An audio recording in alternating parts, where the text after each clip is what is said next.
आप दोनों का तर्क अपनी अपनी जगह सही है। हम आप दोनों को 7 दिन का वक्त देते हैं। 7 दिन में आप अपने इस तर्क को साबित कीजिए। देखना है हमें कि धन बड़ा या ज्ञान। कौन है? कौन है? कौन है?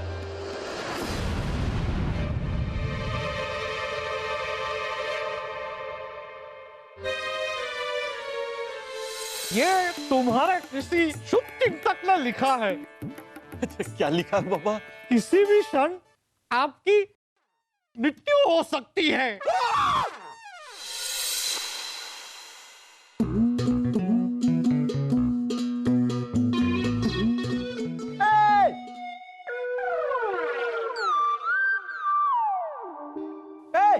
भिखारी, महल में कहां घुसे चले आ रहे हो? चलो बाहर, बाहर चलो। लीजिए, आप भी धोखा खा गए। हम बादशाह अकबर हैं। अच्छा, तुम बादशाह अकबर हो? तो हम भी राजा बीरबल हैं। अरे हम सच में बादशाह अकबर हैं। हाँ, तो हम सच में राजा बीरबल हैं। अरे आप हमें पहचान नहीं रहे हैं। हमें अकबर अकबर पहचानिए, हमें बादशाह अकबर। पहचाना? हाँ। पहचाना? तुम वही हो ना जो पहले अकबरी चौक पर भीख मांगा करते थे और एक बार हमारी मूंगफली चुरा कर भाग गए थे? हाँ? चलो बाहर, बाहर चलो। गुस्ताख, हम आपको मूंगफली चोर दिखाई देते हैं। अच्छा हुआ शहजादे सलीम आप आ गए। ये हमें पहचान ही नहीं रहे हैं। जरा इन्हें बताइए हम कौन है, बताइए। छी छी छी छी छी, ये तो हमारे लिए डूब के मरने वाली बात है। अरे शाही खून है हम। तुम मुगलिया दरबार के दरबान होकर एक भिखारी को नहीं पहचान पा रहे हो? भिखारी नहीं है हम आपके अब्बा हुजूर हैं, आपके वालिद बादशाह अकबर। माना कि तुम्हारी शक्ल हमारे अब्बा हुजूर से मिलती है, लेकिन तुम हमारे अब्बा हुजूर हो ही नहीं सकते। अरे हमारे अब्बा हुजूर तो अव्वल दर्जे के कंजूस, अपनी औलाद को निकम्मा और नाकारा कहने वाले निहायत ही अजीब इंसान है वो। हम अकबर हैं। अगर आप हमारी शक्ल से नहीं पहचान पा रहे तो हमारी शख्सियत को देखिए। हमारा नूर, नूरे चमन, हमारी बुलंदी देखिए। अरे पहले अपना कद तो ऊंचा कर लो, फिर बुलंदियों को छूना। बाहर निकालो इसे। हट। ये देखिए।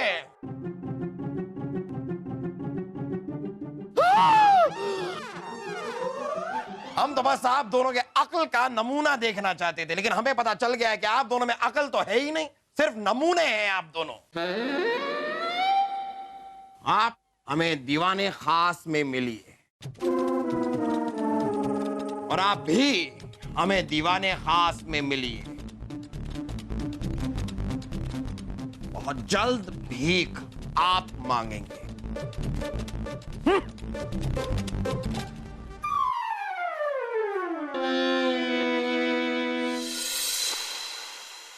बाअदब, बामुलाहिजा होशियार, सोने के बिस्तर पे सोने वाले, चांदी की चम्मच से खाने वाले, हीरो का हार पहनने वाले, अमीरों से अमीर, धनवानों से धनवान, बादशाह जलालुद्दीन मोहम्मद अकबर भिखारी बने हुए पधार रहे हैं।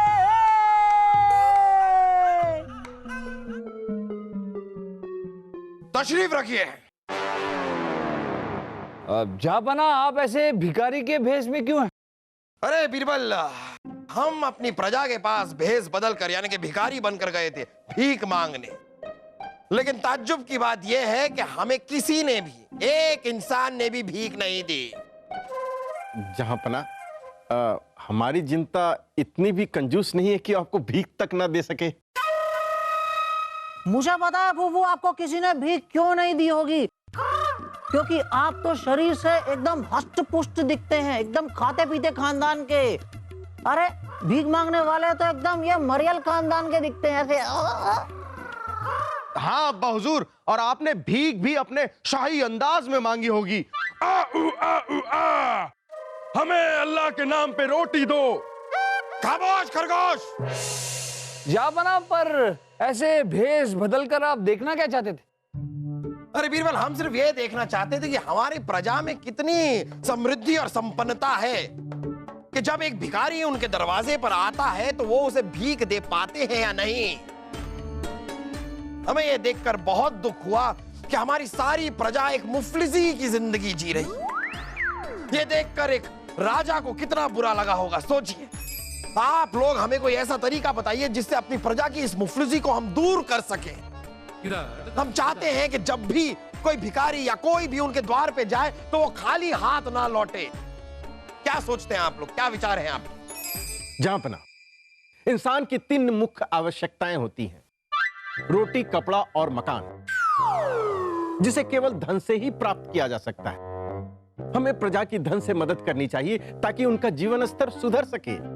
जहांपना, हम वजीर आजम बलदेव जी की बात से बिल्कुल सहमत हैं, लेकिन हमारी राय इस बारे में कुछ और है। जहांपना, धन देकर हम कुछ समय के लिए अपनी प्रजा की मदद कर सकते हैं, लेकिन हमें लंबे समय तक हमारी प्रजा की मदद करनी है तो हमें उन्हें ज्ञान का वरदान देना होगा। बीरबल जी, ज्ञान तो धन से भी प्राप्त किया जा सकता है। बलदेव जी, लेकिन ये कैसे पता लगेगा कि जो धन हम दे रहे हैं उससे लोग ज्ञान प्राप्त कर रहे हैं? राजा बीरबल, जब लोगों को भूख लगेगी तो किताबें खाएंगे क्या? जहांपना, इंसान का पेट भरा रहेगा तब वो आगे की सोचेगा ना। आप दोनों का तर्क अपनी अपनी जगह सही है। हम आप दोनों को 7 दिन का वक्त देते हैं। 7 दिन में आप अपने इस तर्क को साबित कीजिए। देखना है हमें कि धन बढ़ा या ज्ञान।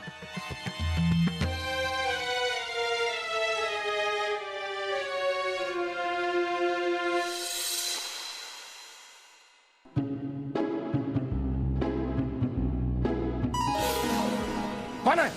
कौन है? कौन है?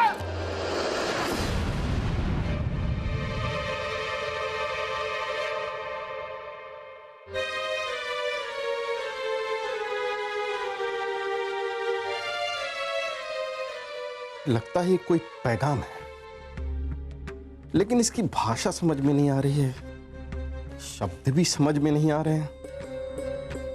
इस पैगाम को किसी न किसी से पढ़वाना होगा। लगता है ये जरूर कोई न कोई महत्वपूर्ण पैगाम है, तभी तो गोपनीय तरीके से यहां रखा गया है।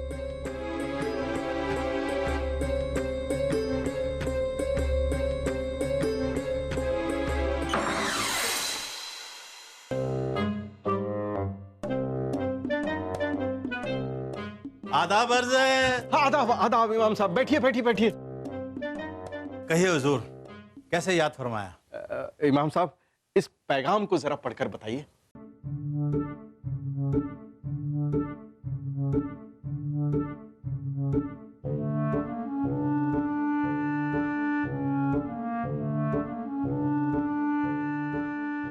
माफ कीजिए हुजूर, हम ये पैगाम पढ़ नहीं पाएंगे। क्यों क्यों इमाम साहब? इमाम साहब, इसे पढ़ने के लिए आपको जितना धन चाहिए, जितना भी धन चाहिए, हम आपको देने को तैयार हैं। अरे हुजूर, आपके धन दे देने से हमें ये भाषा थोड़ी आ जाएगी। जब हमने इस भाषा को पढ़ा ही नहीं तो हमें ये पैगाम कैसे पढ़ सकते हैं? लेकिन इमाम साहब, आपने कहा था कि आपको बहुत सारी भाषाएं आती हैं। हाँ, हमने कहा था हमें बहुत सारी भाषाएं आती हैं, पर हमने ये तो नहीं कहा ना कि हमें सारी भाषाएं आती हैं। जब हमें इस भाषा का ज्ञान ही नहीं तो हम इसे पढ़ कैसे सकते हैं? अच्छा,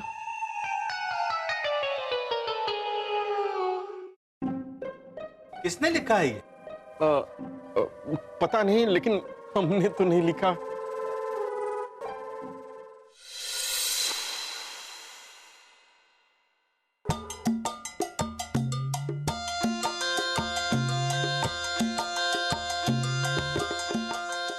बलदेव जी, छोड़िए।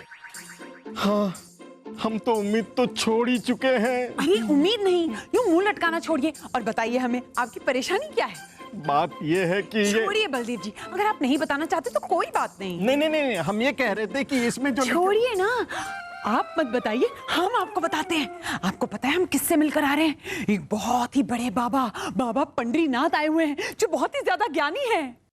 बाबा पंडरीनाथ, ये कौन है? अरे ज्ञानी छोड़िए, वो तो सर्व ज्ञाता है। दुनिया का कोई भी ज्ञान उनसे अछूता नहीं है। हाँ, 100 से भी ज्यादा देशों की भाषाओं का ज्ञान है उन्हें। बहुत ज्ञानी है। 100 से भी ज्यादा भाषाओं का ज्ञान है उन्हें। कहाँ है वो? शाही बाग में बैठे हुए हैं। शाही बाग में? अब तो ये पैगाम पढ़ने का इंतजाम तो हो ही गया।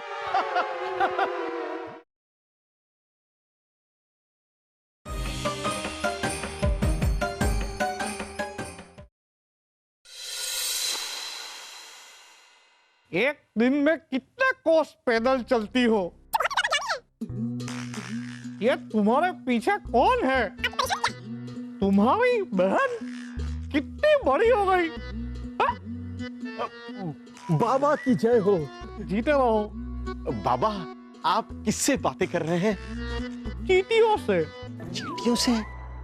चींटियों से भला कोई बातें करता है? अगर हमें उनकी भाषा आती है तो क्यों नहीं कर सकते? तुम बताओ, कैसे आना हुआ? बाबा, हमें पता चला है कि आपको बहुत सारी भाषाओं का ज्ञान है, इसलिए हम ये पैगाम पढ़वाना चाहते हैं। ये पैगाम तो हम पढ़ लेंगे, पर दक्षिणा स्वरूप में 1000 सोने की मुद्राएं लेंगे। अवश्य बाबा, आपको अवश्य मिलेगी।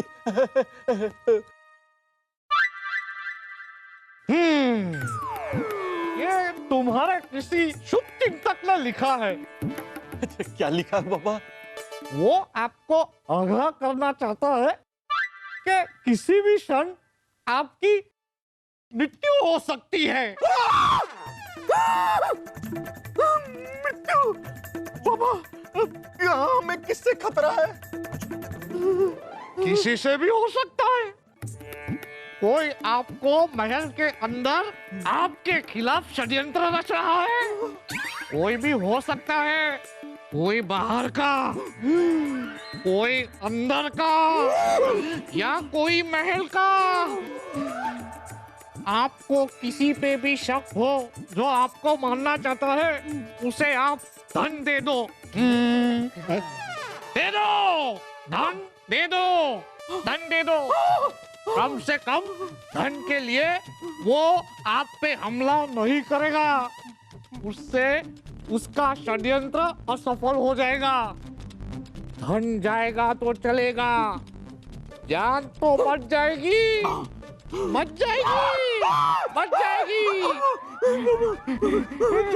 धन अवश्य आप सत्य करे बाबा। बाबा, 1000 सोने की मुद्राएं।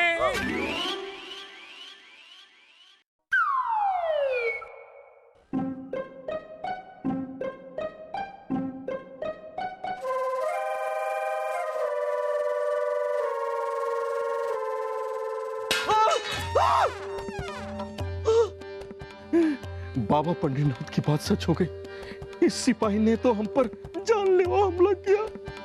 हमें उनकी सलाह के अनुसार इसे तन से खुश कर देना चाहिए ताकि ये हम पर दोबारा हमला न करे। ये लो।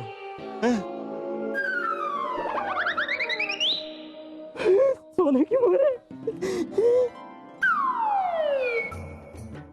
आज बलदेव जी इतने दरिया दिल कैसे हो गए? हाँ, लगता है भाला गिरने को वो शान में इस्तिकबाल समझ बैठे।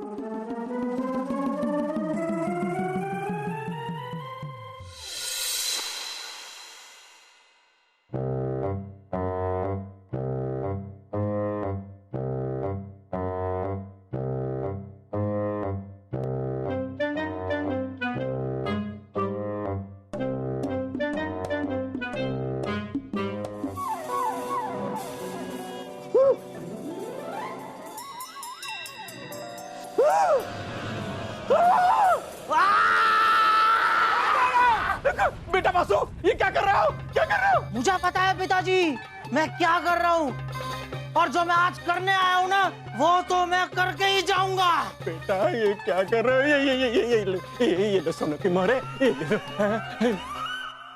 हाँ, ये तो मैं ले लूंगा, लेकिन आज जो मैं लेने आया हूँ ना वो तो मैं लेकर ही जाऊंगा।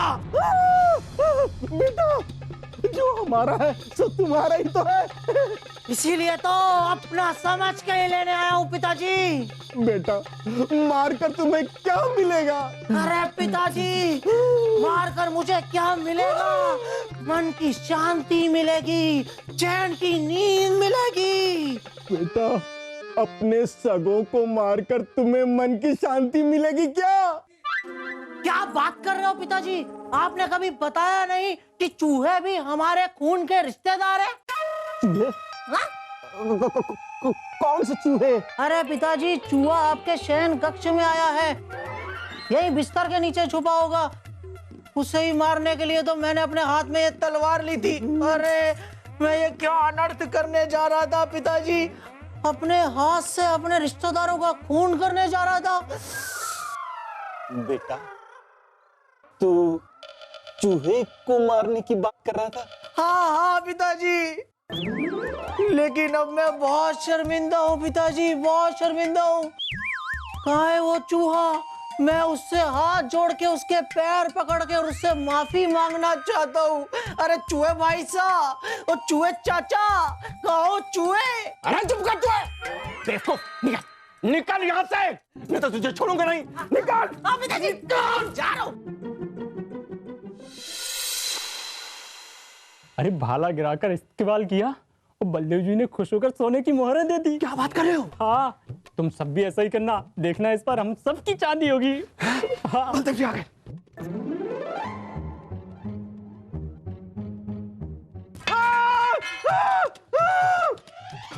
लगता है ये लोग भी मिले हुए हैं, हमें भाग जाना चाहिए।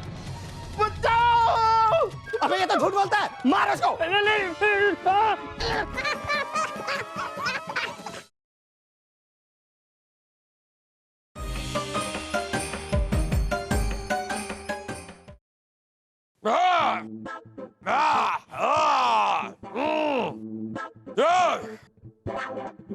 आज हमारे बेटे शहजादे सलीम कहाँ रह गए? मुझे पता है पुप्पू, सलीम भाई साहब बाहर बागीचे में चिड़िया गिन रहे हैं। उन्होंने संदेशा भिजवाया है कि वो आज यहाँ नहीं आएंगे।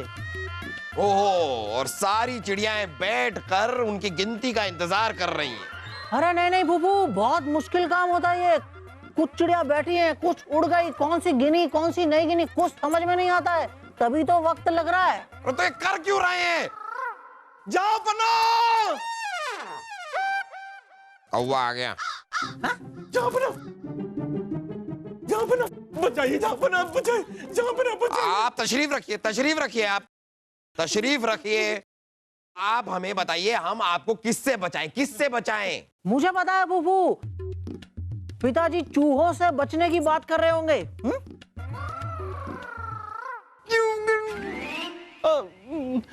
जहाँ बना, बात यह है कि हमें एक पत्र मिला है।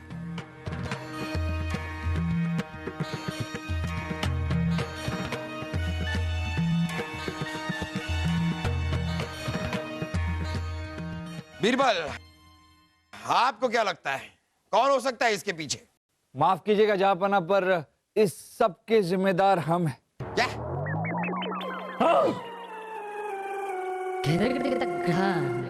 दरअसल बलदेव जी के साथ पिछले कुछ दिनों में जो कुछ भी हो रहा है उसके जिम्मेदार भी हम हैं। ओ बीरबल जी, मतलब जो महल में चूहा आया था वो भी आप ही ने भिजवाया था? चुप कर बेवकूफ। नहीं, हमें लगा कि आपकी हालत ये कहने की नहीं होगी, इसके लिए हमने सोचा कि आपकी जिम्मेदारी हम पूरी कर दें। आप बुरा मत मानिएगा। शुक्रिया जहाँ, शुक्रिया। खैर, अब बीरबल आप बताइए कि आपने ये सब किया क्यों? अपनी बात साबित करने के लिए जापना कि ज्ञान हमेशा धन से बढ़कर होता है। जापना इंसान धन कमा सकता है, पर बिना ज्ञान के वो गवा भी सकता है। धन के बिना इंसान सुखी रह सकता है, मगर ज्ञान के बिना कभी सुखी नहीं रह सकता। जरूरत पड़ने पर धन खर्च करके खत्म हो जाएगा, मगर ज्ञान हमेशा आपके साथ रहेगा। ज्ञान आप जितना बांटो उतना और बढ़ेगा। अगर बलदेव जी के पास भाषा का ज्ञान होता तो उन्हें इतनी परेशानियां ना होती और ना ही उन्हें धन लुटाना पड़ता। बलदेव जी, क्या अब भी हमें ये साबित करना होगा कि ज्ञान धन से बढ़कर होता है। फिर हमारे धन का क्या हुआ? आपका धन सुरक्षित है बच्चा।